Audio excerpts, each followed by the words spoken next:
Hello friends. जो हम लोग सीटेट के पीवाईक्यू कर रहे थे उसी के क्रम में आज हम लोगों का सेट 4 है, यानी चौथा पेपर हम लोग करने वाले हैं। और इसमें हम लोग एससीएफ के छिपे हुए जो टॉपिक्स होते हैं और मैथ्स के जो की पैटर्न होते हैं उन सभी को हम लोग यहाँ पर एक एक करके डिस्कस करेंगे। फर्स्ट क्वेश्चन आप लोग स्क्रीन पर देख रहे होंगे 179x091 y 88 से पूर्णतः विभाजित है, तो 5x - 8y का मान क्या होगा। तो इसको करने के लिए सबसे पहले 88 हमको पता है, 88 8 × 11 होता है। अब ये जो संख्या है ये 8 से पूरी-पूरी डिवाइड होनी चाहिए और 11 से पूरी-पूरी डिवाइड होनी चाहिए। तो सबसे पहले हम लोग 8 के लिए देखते हैं, तो 8 के लिए क्या होता है, लास्ट के 3 डिजिट पूरे-पूरे 8 से डिवाइड होना चाहिए। जैसे 91, अब y की हमको ऐसी वैल्यू ढूँढनी है जो 8 से पूरी-पूरी डिवाइड हो जाए। तो यहाँ पर हम लोग 91y करते हैं, 8 से डिवाइड करते हैं, तो 8 एकम 8 बचा 1, 8 एकम 8 बचा 3। अब यहाँ पर अगर हम लोग y की जगह पर 2 रख दें तो पूरा-पूरा डिवाइड हो जाएगा, 8 चौको 32, यानी y की वैल्यू जो हो जाएगी वो 2 हो जाएगी। तो y की वैल्यू तो हमें 2 पता चल गई। अब हमारी संख्या बन गई 179x091 और 2। अब हमें 11 से देखना है, तो 11 से के लिए हम क्या करते हैं, लास्ट से पहला, तीसरा, 5वां, 7वां, ऐसे 9वां जितना भी है उनको हम लोग ऐड करते हैं। जैसे यहाँ 2 + 9 + x + 7, उसमें से हम लोग माइनस कर देते हैं दूसरा, चौथा, छठा और 8वां। तो 1 + 0 + 9 + 1, तो ये हमारा हो गया 9 और 2 11, 11 और 7 18, 18 + x माइनस 9 1 10 और 1 11। अब 18 में से 11 बचा तो 7 + x। अब 11 से डिवाइड होने के लिए इसका जो अंतर है वो 11 आना चाहिए या फिर 0 आना चाहिए। तो यहाँ पर अगर हम वैल्यू 4 रख दें तो 7 + 4 11 हो जाएगा और 11 11 से पूरा डिवाइड हो जाएगा, यानी x की वैल्यू हमें पता चल गई 4। अब x की वैल्यू 4 पता चल गई, y की वैल्यू 2 पता चल गई, तो 5x - 8y आसानी से हम लोग फाइंड आउट कर सकते हैं। x की जगह पे 4 - 8, y की जगह पे 2, 5 चौको 20 - 16, 20 में से 16 गया 4, ऑप्शन नंबर ए हमारा सही हो गया। सिंपली जब 88 है हमने गुणनखंड कर लिया, 8 × 11, 8 से डिवाइड होने के लिए लास्ट के 3 डिजिट पूरे डिवाइड होने चाहिए। तो हमने यहाँ से y की वैल्यू निकाल ली, y की वैल्यू 2 आ गई। जब y की वैल्यू पता चल गई तो हमने x का निकाला, पहला, तीसरा, 5वां और 7वां, तो उसको घटा देते हैं दूसरा, चौथा, छठा और 8वां में।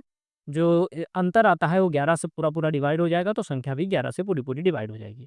तो यहाँ 7 + x आया, यानी x की वैल्यू हम लोगों ने 4 रख दी, तो 7 4 11, 11 11 से डिवाइड हो गया, तो x और y की वैल्यू पता चल गई। तो हमें जो क्वेश्चन पूछा गया था उसकी वैल्यू हम लोग आसानी से निकाल सकते हैं। नेक्स्ट क्वेश्चन नंबर 2, किसी बहुफलक के 30 किनारे यानी एजेस दिए हैं 30, फेस दिए हैं फलक 12, तो इस बहुफलक के वर्टेक्स यानी शीर्षों की संख्या हम लोगों को निकालनी है। तो यूलर का फॉर्मूला होता है f + v - e = 2। तो यहाँ पर 30 किनारे यानी एज जो दिए हैं 30 दिए हैं, ई की जगह 30 रख दिया, 12 फलक यानी 12 एफ दिया है और वी हमको फाइंड आउट करना है बराबर 2। तो ये 30 में से 12 गया, तो ये हमारा हो गया 18 बराबर 2। तो v बराबर 18 और 2 20 हो जाएगा। तो v की वैल्यू 20 आ गई, ऑप्शन नंबर बी हमारा राइट आंसर हो जाएगा। सिंपली अगर हमें यूलर का फॉर्मूला याद है तो हम लोग आसानी से किसी भी चीज़ की वैल्यू पूछी जाएगी निकाल लेंगे। नेक्स्ट क्वेश्चन नंबर 3, 7 13 13 17 19 21 23 का माध्यक यानी माध्यिका और बहुलक का योग क्या होगा। तो माध्यिका के लिए हम लोग आरोही क्रम में लिखते हैं या अवरोही में लिखते हैं, तो यहाँ पे आरोही में पहले से लिखा हुआ है। उसके बाद हम पदों को गिनते हैं, 1 2 3 4 5 6 7, यानी पदों की संख्या n जो है 7 है और 7 एक विषम संख्या है। तो हम लोग फॉर्मूला लगाते हैं n+1/2वां पद। तो n क्या है, 7 है, 7 और 1 8 हो जाएगा, 8/2, 8/2 का मतलब हो जाएगा 4वां पद। तो चौथा पद जो होगा वही माध्यिका हो जाएगी, 1 2 3 4, चौथा पद हो गया 17, तो 17 एक माध्यिका हो गई हमारी। अब बहुलक पूछ रहा है, बहुलक का मतलब होता है जो सबसे ज़्यादा बार रिपीट हुआ हो, तो सबसे ज़्यादा बार 13 रिपीट हो रहा है, यानी 17 + 13 कर देंगे, हमारा आंसर आ जाएगा 30। क्योंकि इनका योग कर रहा था, बहुलक हमारा 13 हो गया, माध्यिका 17 हुई, दोनों को जोड़ दिया, 30 हमारा आंसर हो गया। माध्यिका निकालने की 2 चीज़ें होती हैं, एक विषम होती है, एक पदों की संख्या जब सम होती है। जब सम होती है तो n/2वां पद प्लस n/2 + 1वां पद, और इसको 2 से डिवाइड कर देते हैं या इस तरीके से हम लिख देंगे, एक ही बात है, ये 4/2 क्लिक कर देंगे। जब सम होगी तो इस फार्मूले का यूज करेंगे और जब विषम होगी तो इस फार्मूले का यूज करेंगे। अब नेक्स्ट क्वेश्चन नंबर 4, एक समचतुर्भुज के विकर्णों की लंबाई 24 सेंटीमीटर है और 10 सेंटीमीटर है, समचतुर्भुज का परिमाप क्या होगा। तो परिमाप निकालने के लिए पहले भुजा निकालनी होगी। भुजा का फॉर्मूला होता है √, d1/2 का होल स्क्वायर प्लस d2/2 का होल स्क्वायर। तो d1 हम लोग मान लेते हैं 24, यानी अंडर रूट 24/2 का होल स्क्वायर प्लस 10/2 का होल स्क्वायर। तो 24/2 यानी 12 हो गया, 12 का स्क्वायर, 10/2 यानी 5 हो गया, 5 का स्क्वायर। तो 12 का स्क्वायर होता है 144, 5 का स्क्वायर होता है 25, तो 144 और 25 हो गया।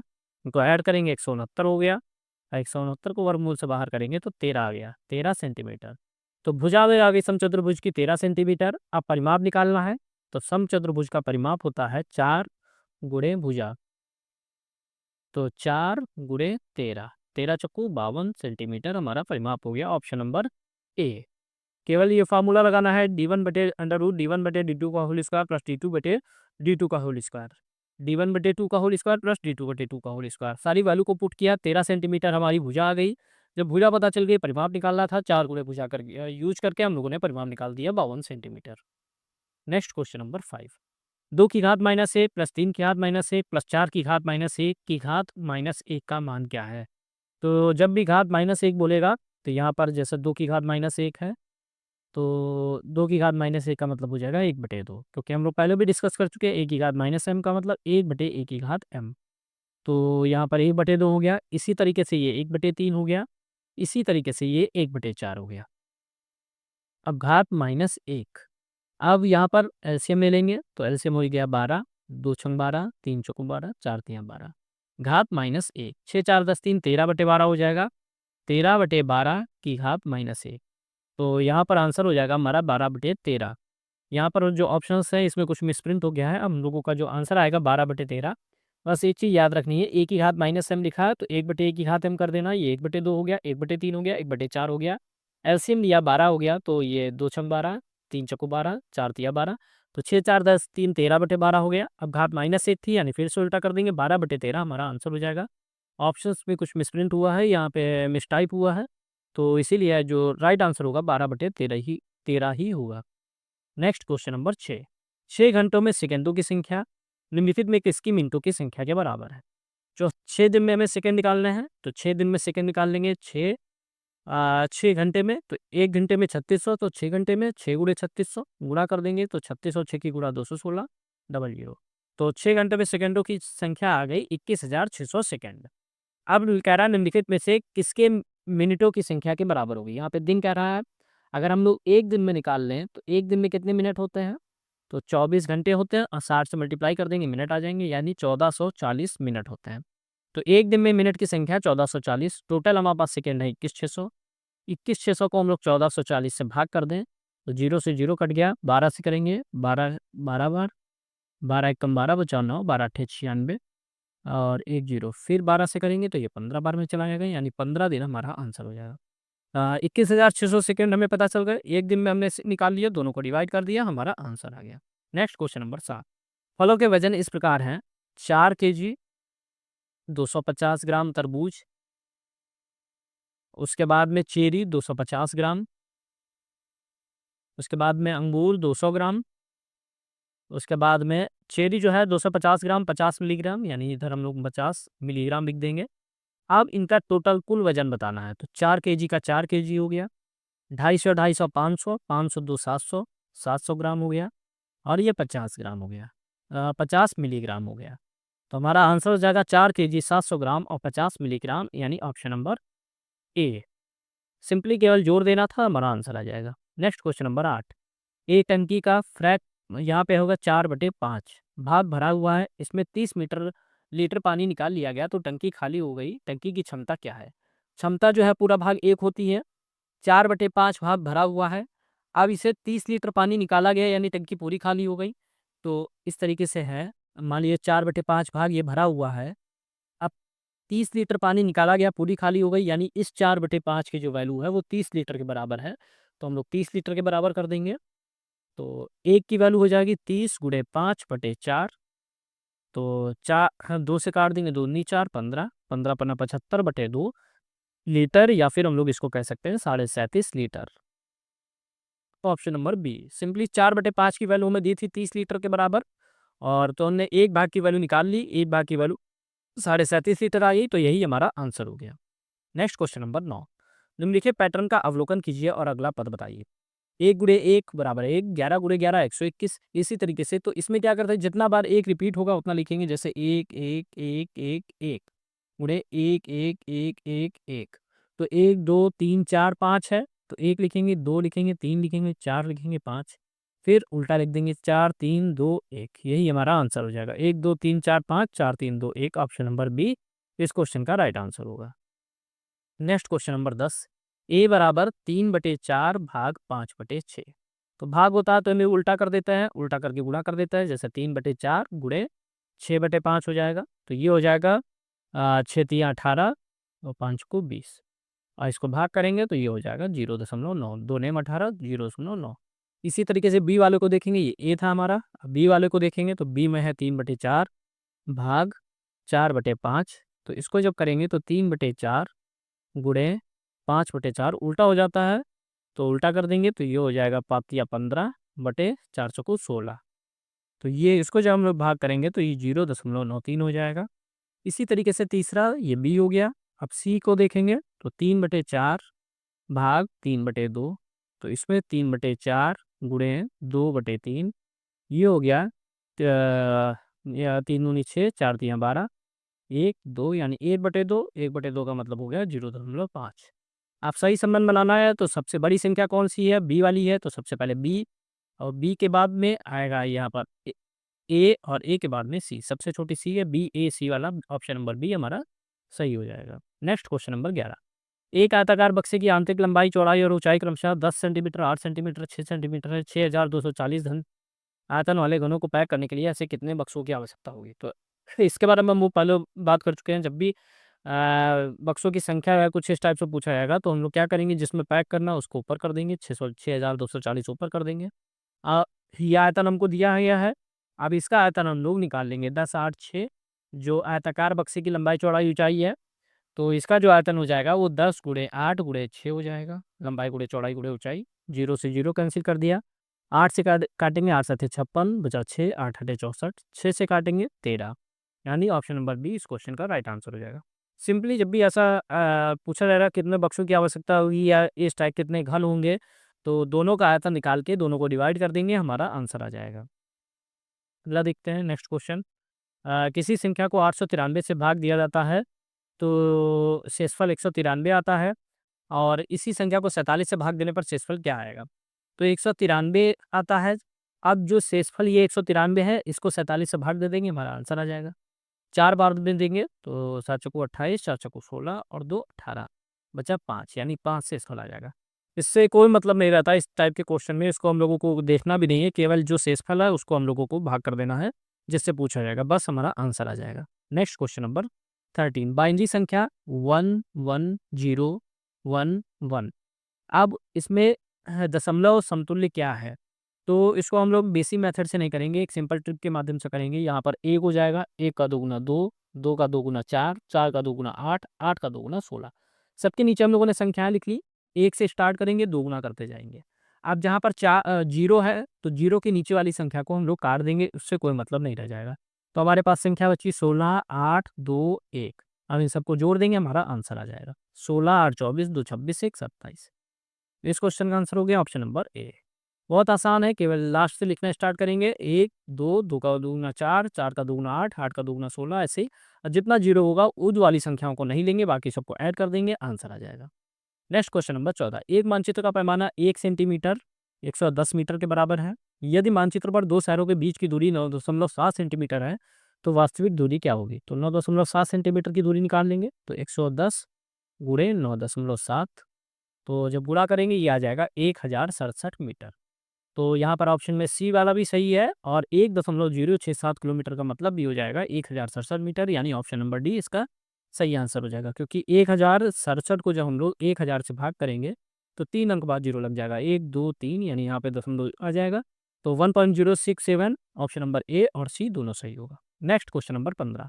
5 10 35 के सबसे छोटे सारगुणज यानी एलसीएम निकालना है 5 10 35 का। तो 5 10 35, 2 से डिवाइड करेंगे पहले, 5 5 35। अब 5 से करेंगे तो 1 1 7, 7 से तो 1 1 1, एलसीएम हो गया 2 गुणे 5 गुणे 7, 5 दूनी 10 और 7 70, 10 और 7 का गुणा 70। एचसीएफ निकालना है इनका, तो 5 का गुणनखंड 1 गुणे 5, 10 का 2 गुणे 5, 35 का 5 गुणे 7। अब तीनों में कॉमन देख लेंगे तो कॉमन हमारा जो है 5 आ रहा है, यानी एचसीएफ आ जाएगा हमारा 5। अब दोनों का अंतर यानी 70 में से 5 घटाएंगे तो 65 हमारा आंसर हो जाएगा, option number B. Next question number 16, संकल्पना मानचित्र कॉन्सेप्ट मैप्स के बारे में निम्नलिखित में से कौन सा कथन सही नहीं है। तो संकल्पना मानचित्र के बारे में बताना, ये पदानुक्रमिक प्रकृति के होते हैं, ये सही है। ये नई अवधारणाओं को पूर्व ज्ञान से जोड़ते, बिल्कुल सही है।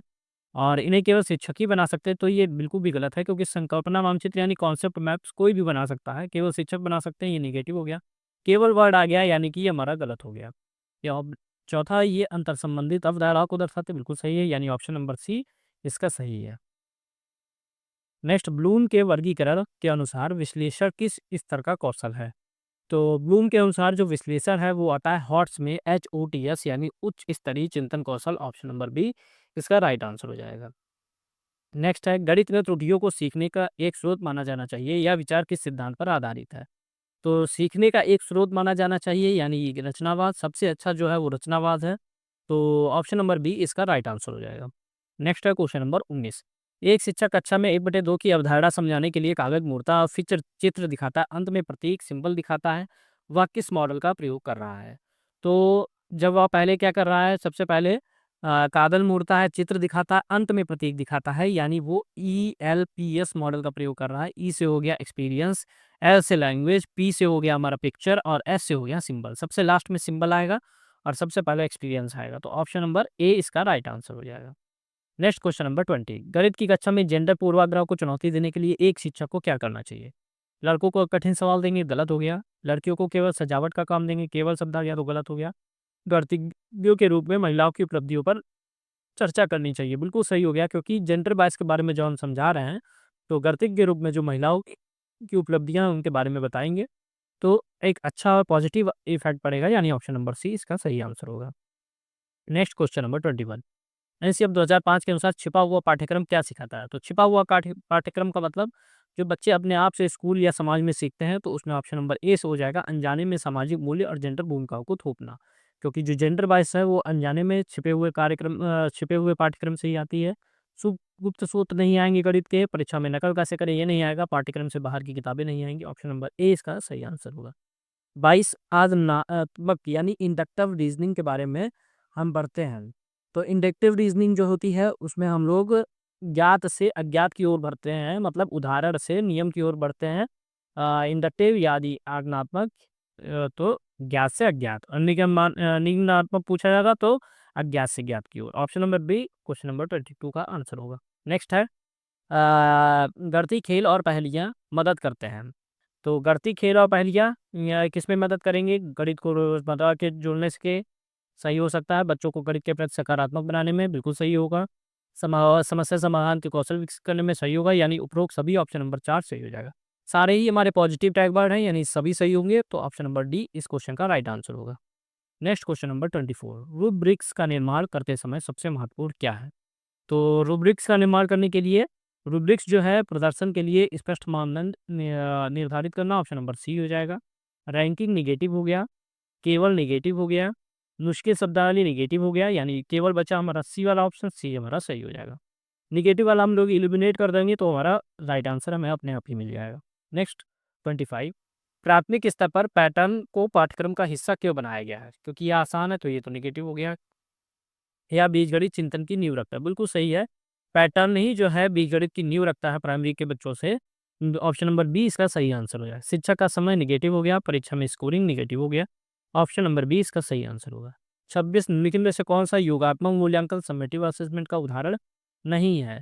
तो समेटिव असेसमेंट का मतलब होता है सत्रांत परीक्षा, तो ये तो उदाहरण हो गया, वार्षिक परीक्षा भी हो गया और बोर्ड परीक्षा भी हो गया, क्योंकि ये सत्र के अंत में होती है, वार्षिक परीक्षा भी सत्र के अंत में होती है, ये तो सत्रांत नाम ही है, यानी ऑप्शन नंबर सी इसका राइट आंसर होगा। नेक्स्ट क्वेश्चन नंबर 27, एक बच्चा 48 प्लस 42 का उत्तर 810 देता है, इस भ्रांति को दूर करने के लिए सबसे उपयुक्त TLM क्या है। यानी 48 प्लस 42 का 810 देता है, यानी उसे जो है हासिल की समझ नहीं है, और जब भी हासिल की समझ नहीं होगी तो उसको समझ में आने के लिए हम लोग डेल्स ब्लॉक का प्रयोग करेंगे या पुनर्समूहन रीग्रुपिंग सिखाएंगे उसको। तो ऑप्शन नंबर ए इसका सही आंसर होगा।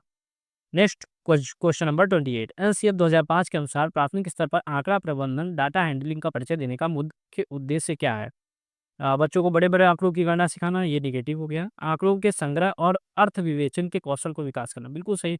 यहाँ कौशल का विकास आएगा, वो आंसर अपने आप सही हो जाएगा। ग्राफ पेपर की खपत बढ़ाना, निगेटिव हो गया। कंप्यूटर सिखाना, कोई मतलब नहीं है, यानी ऑप्शन नंबर बी इसका सही आंसर होगा। नेक्स्ट क्वेश्चन नंबर 29, डिसग्राफिया से पीड़ित छात्र को गणित किस प्रकार कठिनाई हो सकती है? डिसग्राफिया मतलब जिसे लिखने में कठिनाई होगी, उसको हम लोग कहते हैं डिसग्राफिया। तो संख्याओं को एक सीधे में लिखने और व्यवस्थित करने में, यानी लिखने का यहाँ से आ गया तो डिस्ग्राफिया है, तो लिखने से हो गया। ऑप्शन नंबर बी इसका सही आंसर हो जाएगा। डिस्कार्बिया होता तो गणना करने से आता, और डिसलेक्सिया होता तो पठन पाठन से आता।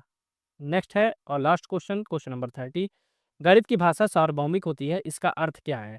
तो पहले ही ऑप्शन सही हो जाएगा। गणित के चिन्ह और नियम पूरी दुनिया में समान है, जैसे 2+2 4 होगा, ये इंडिया में भी 4 होगा, और हर जगह वर्ल्ड के किसी भी अगर कंट्री में जाएंगे तो 2+2 4 ही होगा। यानी सार्वभौमिक का मतलब है गणित के चिन्ह और नियम पूरी दुनिया में एक समान है। ऑप्शन नंबर ए इस क्वेश्चन का राइट आंसर होगा। तो फ्रेंड्स, ये थे 30 क्वेश्चन जिनको हम लोगों ने डिस्कस किया। नेक्स्ट वीडियो में हम लोग नेक्स्ट क्वेश्चन को डिस्कस करेंगे। अगर आप लोगों को वीडियो पसंद आया तो वीडियो को लाइक करिए, साथ ही साथ चैनल को सब्सक्राइब करिए। मिलता है नेक्स्ट वीडियो में। Thank you.